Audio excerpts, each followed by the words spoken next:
Number 9 اور 10 انشاءاللہ آج ہم تلاوت کریں۔ اعوذ باللہ من الشیطان الرجیم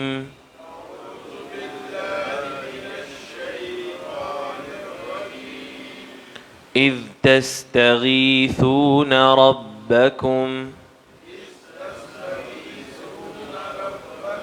فاستجاب لکم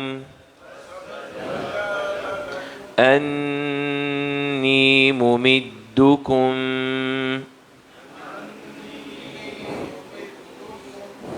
بألف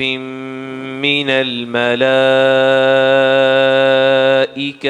مردفین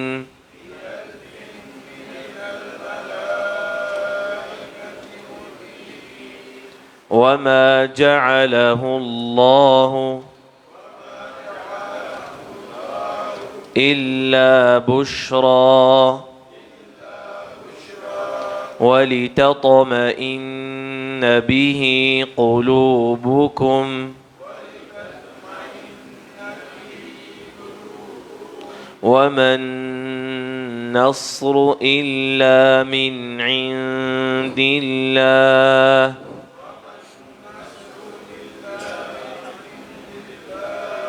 ان اللہ عزیز حکیم۔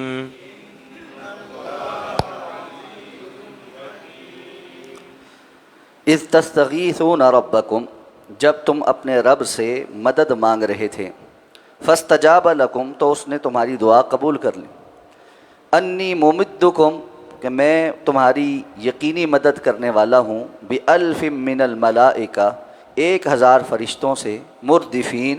جو یکے بعد دیگرے یعنی ایک دوسرے کے پیچھے آنے والے۔ وما جعلہ اللہ، اور نہیں بنایا اس کو اللہ نے، الا بشرا، سوائے خوشخبری کے، ولتطمئن بہ قلوبکم، اور اس لیے کہ تمہارے دل اس کے ذریعے سے مطمئن ہو جائیں۔ وما النصر الا من عند اللہ، اور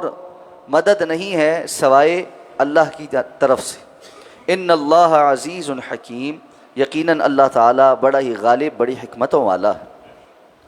غزوہ بدر کے احوال ذکر ہو رہے ہیں، تو اللہ تعالیٰ نے گزشتہ آیت میں فرمایا کہ جب تم یہ چاہ رہے تھے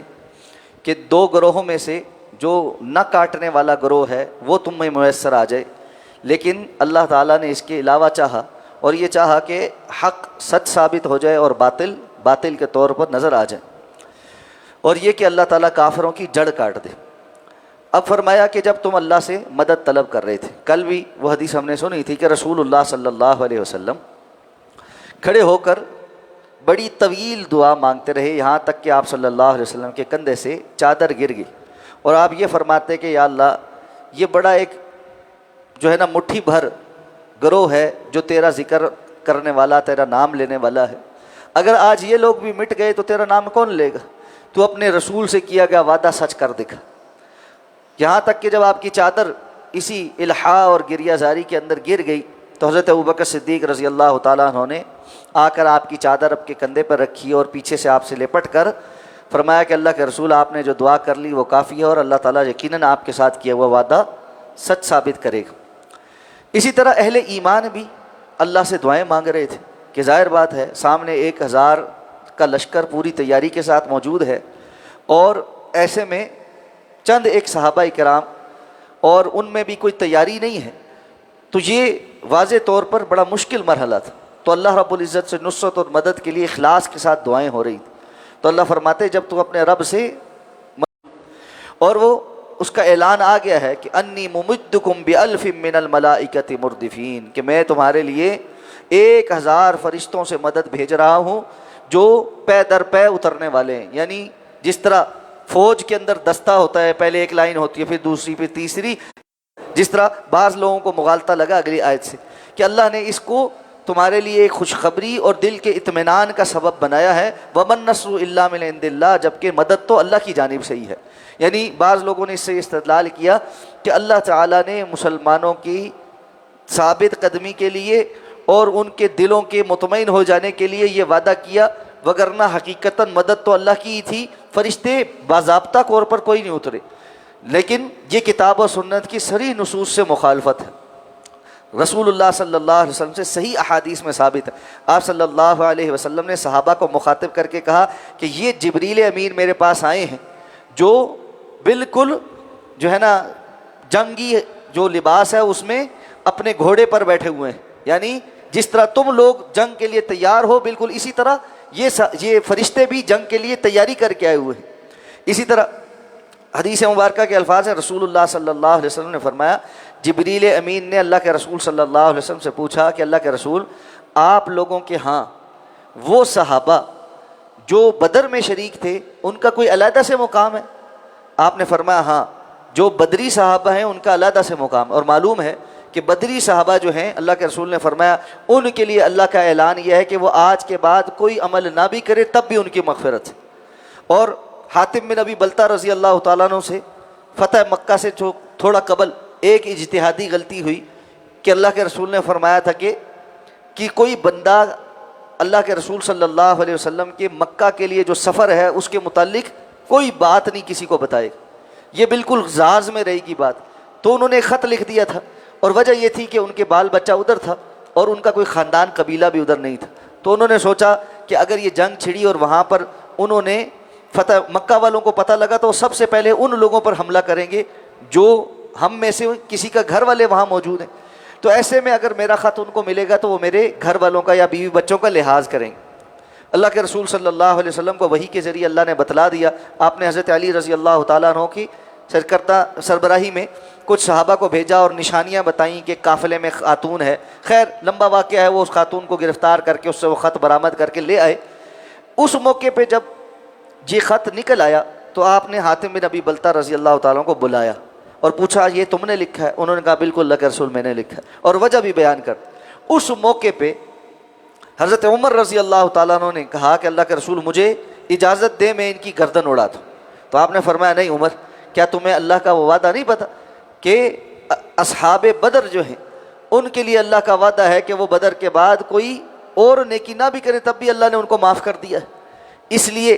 تو بدری جو صحابہ ہیں ان کا ایک علیحدہ سے مقام تھا۔ تو جب اللہ کے رسول نے یہ فرمایا تو جبریل امین نے فرمایا بالکل اسی طرح ہمارے ہاں فرشتوں میں جو فرشتے بدر میں اللہ نے بھیجے تھے ان کا بھی ایک علیحدہ سے فضیلت اور مقام۔ اور صحابی بیان کرتے صحیح مسلم کی روایت ہے کہ وہ ایک کافر کے پیچھے دوڑ رہے تھے، جس طرح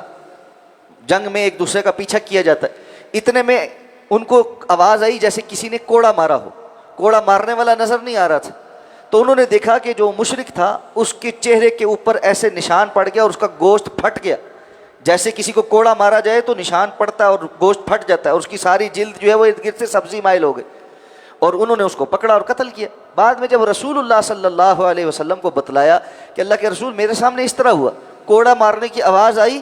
لیکن کوڑا مارنے والا دکھا نہیں، اور اس پر جو اس پر وار کیا گیا تھا اس کے اوپر کیفیت بھی پوری نظر آئی مجھے کہ وہ اس پر کوڑا مارا گیا ہے۔ آپ نے فرمایا یہ بالکل حقیقت ہے، اور یہ تیسرے آسمان سے اللہ نے جو مدد بھیجی تھی یہ اس کے اثرات تھے۔ تو اس لیے اللہ رب العزت نے باقاعدہ طور پر فرشتوں کو بدر میں بھیجا جو مشرکین کو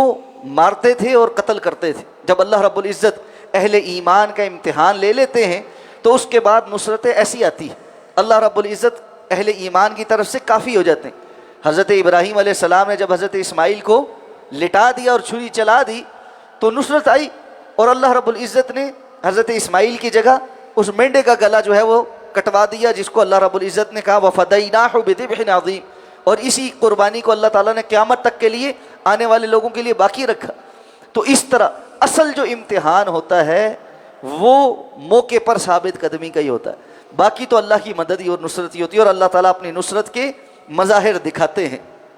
تو فرمایا وَمَا جَعَلَهُ اللَّهُ إِلَّا بُشْرَى وَلِتَطْمَئِنَّ بِهِ قُلُوبُكُمْ، اللہ نے یہ تمہارے لیے خوشخبری اور اس لیے بھیجا ہے تاکہ تمہارے دل مطمئن ہو جائیں کہ اللہ کے وعدے سچے ہیں۔ یقیناً اہل ایمان اللہ کے وعدوں پر ایمان تو رکھتے ہیں، ایمان سے منافی نہیں ہے اطمینان قلب، لیکن ایک ہوتا ہے ایمان ہونا غیب پر، اور ایک ہوتا ہے اس ایمان غیبی ایمان پر ثابت قدمی کی وجہ سے اللہ کا بندہ مومن کے سامنے کسی چیز کو ایسے ظاہر کر دینا جس سے اس کا دل بالکل ہی اس پر راسخ ہو جائے۔ جیسے حضرت ابراہیم نے ایمان تھا ان کا، کہا اللہ تعالیٰ مجھے دکھائیں مردے کو کیسے زندہ کریں گے. اللہ نے فرمایا اولم تؤمن، کیا تمہارا ایمان نہیں ہے؟ انہوں نے کہا کیوں نہیں؟ ولیکن لیطمئن قلبی، وہاں پر بھی یہی تھا، لیکن میرے دل کا اطمینان ہو جائے گا زیادہ. تو ایمان، اطمینان قلب ایمان کے منافی نہیں ہوتے. ایمان ہے، لیکن جب آپ نے خود دیکھ لیا، اس کے کچھ مظاہر دیکھ لیے، تو وہ اور جڑ پکڑ جاتا ہے. تو جب اللہ تعالیٰ اپنے بندے کو ایمان میں ٹیسٹ کر لیتے،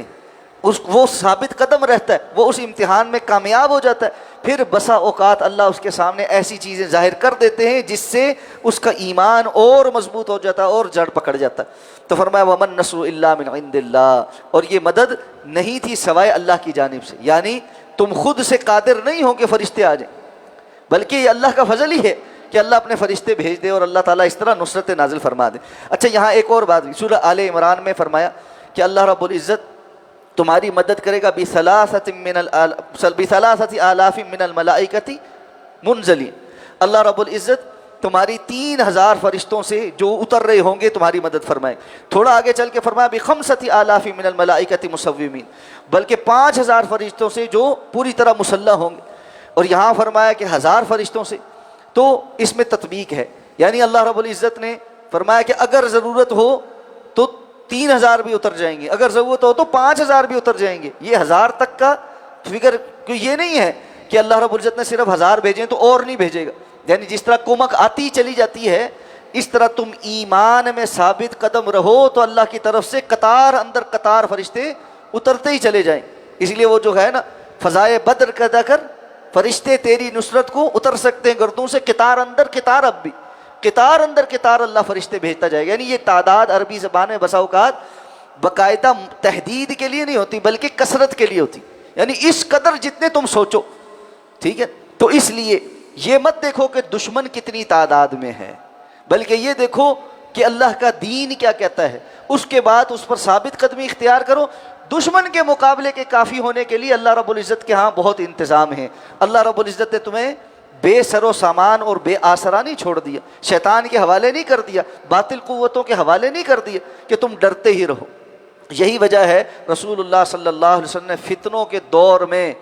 جو سب سے بڑی کمزوری اور بیماری کی نشاندہی کی ہے وہ یہ ہے حب الدنیا و کراہیت الموت، وہن کی بیماری کہ دنیا کی محبت اور موت سے کراہت. بندہ ڈرتا ہی رہے، میں مر ہی نہ جاؤں، لڑوں گا تو مر جاؤں گا، اسباب ہی کوئی نہیں ہے، پتہ کیسے چلے گا، ہمارا ان کا کیا مقابلہ. یعنی ایمان اتنا کمزور ہو جائے کہ بندہ صرف انہی چیزوں پر بھروسہ کرنے لگ جائے تو پھر معاملات نہیں چلتے. بندہ مومن اللہ کی ذات پر بھروسہ کرنے والا ہوتا ہے، اور جب اللہ کا حکم آ جائے اور کفر اس قدر سر چڑھ رہا ہو کہ قتال کے بغیر کوئی گزارا نہیں، پھر وہاں ثابت قدمی ہوتی. اور اللہ تعالیٰ بندہ ایمان والوں کی صرف ثابت قدمی ہی چیک کرتے ہیں، باقی اس سے آگے جو نصرتیں ہیں اور جو مدد ہے وہ اللہ کی جانب سے ہی آتی ہے. اور وہ ایسی آتی ہے کہ سامنے سپر پاورز کھڑی ہوں وہ کھڑی نہیں رہ سکتی. اور اللہ رب العزت نے رسول اللہ صلی اللہ علیہ وسلم کی اس دنیا سے تشریف لے جانے کے بعد صحابہ کرام کے لیے ایسی نصرتیں اتاری ہیں کہ کیسر و کسرا اور روم جیسے سپر پاورز اور ایران جیسی سپر پاورز اہل ایمان کے ہاتھوں ملیا میٹ ہوئی، جبکہ ان کے ہاں لاکھوں کی فوجیں تھیں اور صحابہ چند ہزار کی تعداد میں تھے. لیکن کیسے ہو گئے؟ اسی کے کہ ثابت قدمی جو ہے وہ نظر آئی. ایمان کے جو ٹیسٹ تھا اس میں وہ پورے اترے اور اللہ کی طرف سے پھر نصرتیں اتری. اور اللہ کے رسول صلی اللہ علیہ وسلم کو تو اور آپ کی امت کو تو اللہ تعالیٰ نے خاصہ بھی عطا فرما رکھا. رعب مسیرۃ شہر، اللہ کے رسول نے فرمایا دشمن پر 1 ماہ کا ابھی سفر باقی ہوتا ہے، دوری ہوتی ہے ہماری، تو اس کے دلوں کے اوپر رعب پڑ جاتا ہے. 1 مہینہ دور ابھی بندہ ہو اور اگلا بندہ کانپنے لگ جائے، اس کے دل جو ہے وہ رعب سے بھر جائے اور وہ خوف زدہ ہو جائے. جنگیں ہتھیاروں سے نہیں لڑی جاتی، جنگیں دل کے ارادوں اور جذبوں سے لڑی جاتی. تو جس قوم کے جذبے 1 ماہ کی مسافت سے پسیجنے لگ جائیں، ٹوٹنے لگ جائیں، ان کا رعب ان کے اوپر طاری ہو جائے، تو دشمن کیا کرے گا؟ لڑے گا؟ وہ لڑ ہی نہیں سکتا. آپ یہ دیکھیں کہ یہود کے مقابلے میں جب رسول اللہ صلی اللہ علیہ وسلم اور آپ کے ساتھی ان کے بڑے بڑے قلعوں کا محاصرہ کیے ہوئے تھے، تو حدیث کے الفاظ یہ ہیں یہود کے پاس اتنا ساز و سامان اندر موجود تھا کہ وہ کئی سال تک صرف اندر محصور رہتے اور اندر ہی بیٹھ کے کھاتے رہتے تو ان کو کوئی فرق نہیں پڑنا. تیر تو اندر پہنچ نہیں سکتے تھے، بندہ کوئی چڑھ نہیں سکتا تھا فصیلیں، انہوں نے صرف دفاع کرنا تھا اور بیٹھنا تھا۔ ہمیشہ یاد رکھیں محاصرہ کرنے والے کے لیے مصیبت ہوتی ہے، کیونکہ وہ باہر سے وہ بیٹھا ہوتا ہے اور اوپر وہ اندر سے جو تیر چل رہے ہوتے ہیں وہ کھلے میں ان پر پڑ رہے ہوتے ہیں، جو اندر قلعے کے اندر بیٹھا ہے اس کے لیے تو آسان ہے، صرف یہ نروز کی گیم ہوتی۔ یہود اس کو برداشت نہ کر سکے، اللہ نے ان کے اوپر ایسا رعب ڈالا کہ اللہ رب العزت فرماتے ہیں یخربون بیوتہم بایدیہم، وہ اپنے ہاتھوں سے اپنے گھروں کو تباہ کر رہے۔ جب معاہدہ ہو گیا کہ یہاں سے نکالے جائیں گے، اپنے ہی گھروں کی کھڑکیاں دروازے بھی وہ اتار کر لے گئے۔ اللہ نے فرمایا یہ اپنے گھر اپنے ہاتھ سے توڑ رہے تھے، ایسی ان کی حالت ہو گئی۔ صرف اہل ایمان کی ثابت قدمی کی بات ہوتی ہے، اللہ ہمیں وہ ثابت قدمی عطا فرمائے۔ سبحانک اللہم و بحمدک، نشہد ان لا الہ الا انت، نستغفرک و نتوب۔